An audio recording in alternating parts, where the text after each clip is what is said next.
VATS, Vehicle Anti-Theft System. Man, who comes up with this stuff? Hello? Hello? Hey, yeah, Matt, it's me. Hey, man, how you doing? Yeah, I remember you. With the long hair?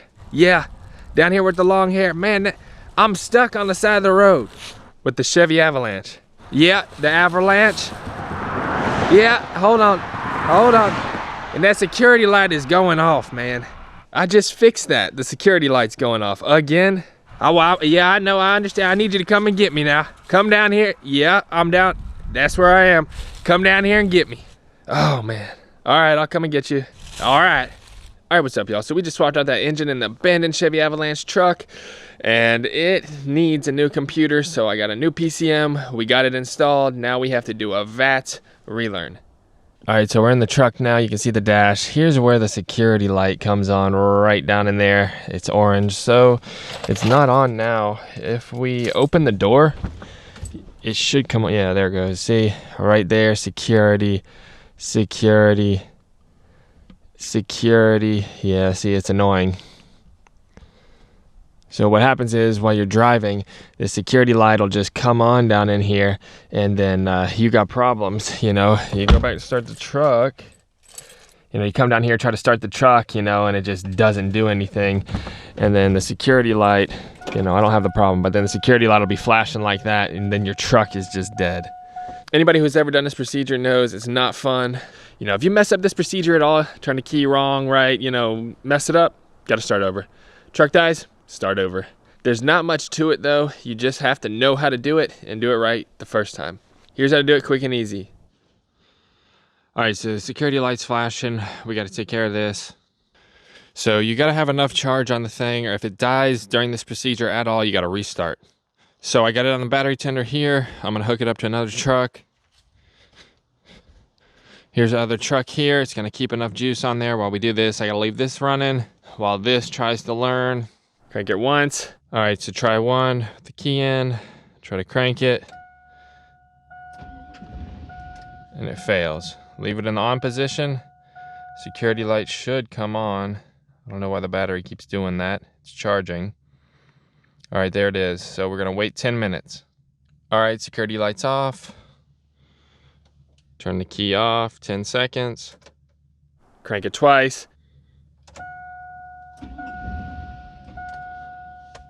All right, it didn't start. This is test 2. Now we're gonna wait for the security light 10 more minutes. There it is. All right, the security light's off. 10 seconds. Crank it 3 times. All right, this should be the 3rd time. It should crank after we let it sit this time. There it is. All right, the security light's off for the 3rd time. It should start, hopefully, 10 seconds. And there it is. It is running now. Sweet. Man, that's a pain. Yes, finally it started. So, you know, it can take a long time. It can take a couple hours if you mess it up. It takes 30 minutes if you do it right. 10 minutes, 10 minutes, 10 minutes.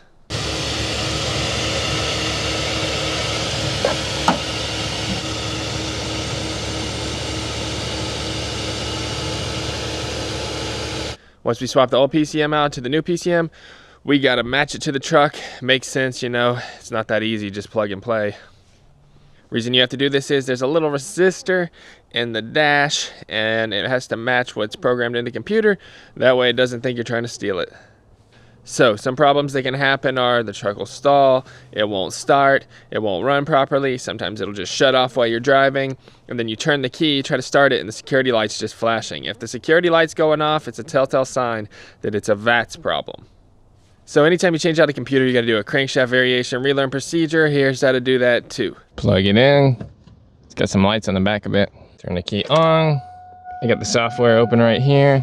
North America, Bosch MDI, USB, diagnostics, 2002, light truck. The engine is VIN code T, it's a LM7 without. All right, special functions. Crankshaft position variation learn. 4,000 RPM. And it's done. So, you know, this VATS system can cause a lot of trouble, you know, especially if that security light's flashing, then you probably have a VATS problem. It'll just shut down your truck. It's super annoying. A lot of guys, you know, they try to bypass it, but I like to fix things, you know, I don't like bypassing it. You know, it worked right from the factory. Obviously, if we tinker with it, we can get it back to how it's supposed to be. But if it really bothers you, you know, you can just disable it. So one thing a lot of guys will do is they'll get their own resistor or a variable resistor. It's called a pot, and you solder it up under the dash, and you can get in there and you can turn it and turn it and turn it till it match what's programmed in the truck, and then you don't have to worry about VATS Relearn or any of this. But that's for a whole different video. That's basically just to bypass it completely. All right, so the resistor's under here. I was lucky this thing was abandoned, so I stuck a screwdriver in here, so I had to drill it out, but I'm lucky I didn't damage the resistor. You know, it's up under here. You gotta pull all this stuff off, solder your little variable resistor in here, and then turn it until the truck starts. But I don't do that. I just make sure to do the VATS Relearn. That way, you know, I'm good.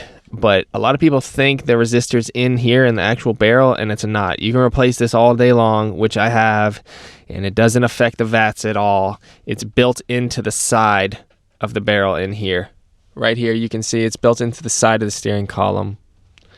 And then if you have access to a tuner, you know, you can get in there and just tune the VATS out so that you don't have to worry about any of that security stuff. But this is the correct procedure, the correct way to do it, to get in there and have it relearn. So you can see my dash is flawless. There's nothing going on here. Put the key in. I'll show you all what it looks like once you do the procedure after we're done. So just like that, we can see the whole dash light up. I'll zoom in, you can check it out. See what's going on down here in the message center.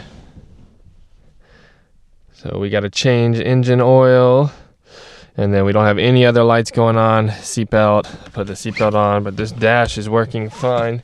You might be tempted and think it's the dash that's the problem if it keeps coming up security light, but if you got that security light causing you problems, it definitely has to do with the VATS.